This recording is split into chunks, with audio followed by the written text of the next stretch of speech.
ယူရိုကလာအမယ်ဒီဟာကျတော့ဂေဒီယန်နဲ့ချက်ထားတာလို့နော်အဲ့တော့ဒါလေးကို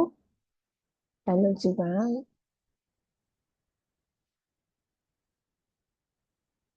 အဲ့ဒီနေ့အလုပ်ဆွေးတာနဲ့ချက်ပြီးတော့ exercise လေးတစ်ခုထပ်လုပ်ပြပါမယ်နော်ပထမဆုံးဖေးကာလာကိုလူကာလာနံပေါ့နော်ဖေးကာလာကိုနံကာလာထားမယ်နောက်ပြီးတော့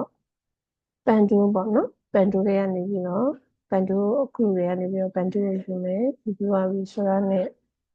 ပန်တူနဲ့ line လေးတစ်ခုဆွဲလိုက်ပေါ့ယူရည်ဆိုရင်ပန်တူပြူထဲမှာပဲရှိတယ်အန်ကာပိုင်းတူလေးကိုယူဒီအလဲကနေပြီးတော့ပေါ်ဘက်ကိုပြဆွဲပြီးသွားပြီဆိုတော့ねဒီအပေါ်ဘက်မှာရှိတဲ့ point လေးကနေပြီးတော့အောက်ဘက်ကိုပြန်ချိုးချ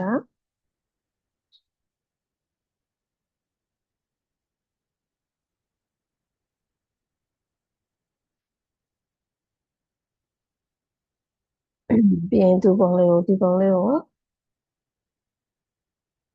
stroke နည်းနည်းလေးထိုးမယ်ထိုးပြီးပြီဆိုတာနဲ့ပုံစံလေးပြောင်းမယ်ပေါ့နော်ဒါမျိုးပေါ့လေအဲ့တော့ဒါလေးကိုပဲတစ်ခါ copy ယူမယ်sorry ဒါလေးကို right click နဲ့ class bound လေးကနေပြီးတော့ကျတော့ reflect ပေါ့နော် reflect မှာဆိုရင် copy လေးယူလိုက်ဒါလေးကိုမျိုးလို့ insert ပြီးရင်ဒီပုံလေးကို group ဖွင့် control G သို့မဟုတ် object ကနေ group ပေါ့နော် group ဖွဲ့ပြီးပြီဆိုရင်ဒါလေးကိုပဲcontrol C control F ဆိုပြီးတော့ copy ယူမယ်ပြီးသွားပြီဆိုရင်အောက် down လေးကိုပြီးဆိုရင်ပြီးရင်သူနည်းလေး control shift နဲ့ sorry option shift နဲ့ပြီးတော့ခြုံလိုက်ပြီးအဲ့လိုကလေးနဲ့ပြင်ပြပြီးတော့သူ့ထဲမှာစဝိုင်းလေးနောက် cycle အေးလေးစဝိုင်းလေးယူမယ်ယူပြီးသွားပြီဆိုရင်ဒီထဲမှာဒီလေးလေး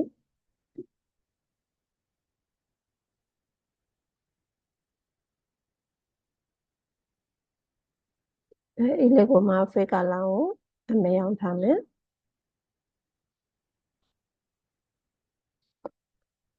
အဲ့တော့ဒီပုံလေးကိုဒီလေးလေးကိုပြန်ချုံ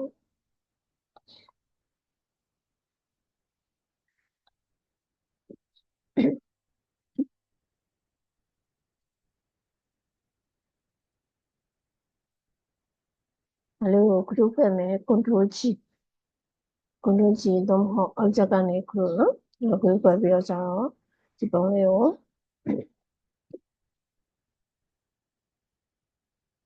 ပုံလေးရပြီဆိုတော့ window တွေကနေပြီးတော့ brush tool ယူမယ်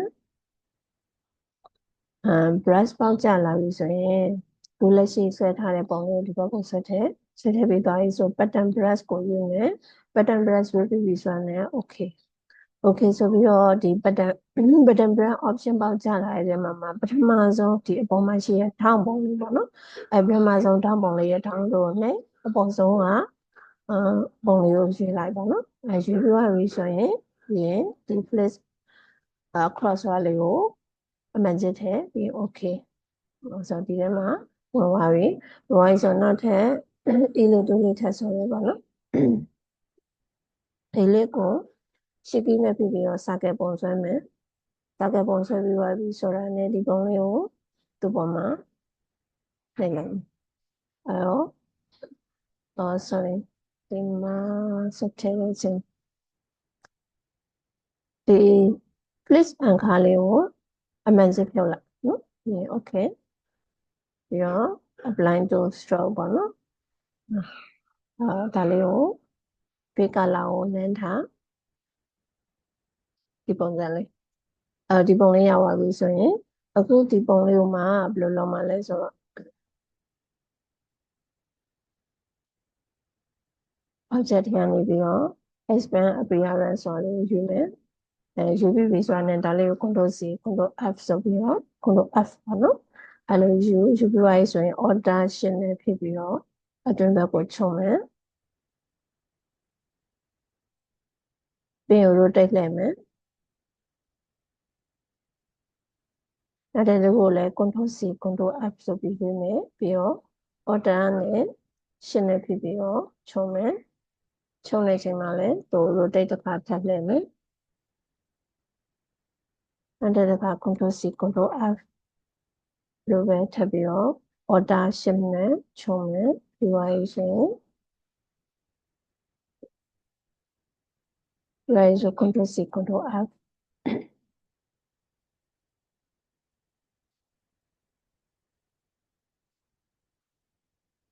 နောက်ထပ် control C control F ပေါ့နော်ဒါကတော့ကိုလိုချင်တဲ့လောက်ဒီစက်ချက်ဒီဆွဲပြီးတော့ copy ပွားပွား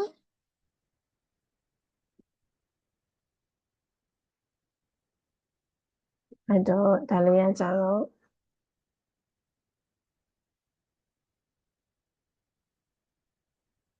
ပန်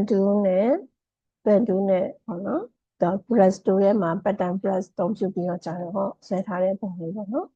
ဆွဲထားတဲ့ပုံလေးအတွင်းထဲမှာ color ရောင်လေးပြောင်းချင်နေဆိုရင်ဒါတွေ select မှဒီ color ကိုမှကိုပြောင်းချင်တဲ့ရောင်လေးတစ်ခုရွေးပေါ့နော်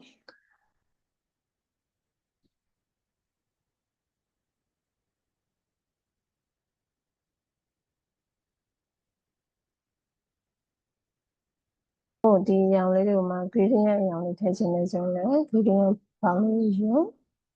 ဘုံတို့တွေကနေပြီးတော့ဒီတင်က gradient ဘောင်းလေးယူပြီးတော့ gradient မှာဆိုရင်ကိုထည့်ချင်တဲ့အရောင်လေးဒီမှာနှစ်ချက်နဲ့အရောင်လေးတွေပြောင်း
ဟာယူရို color အမယ်ဒီဟာကျတော့ gradient နဲ့ချက်ထားတာလို့အဲ့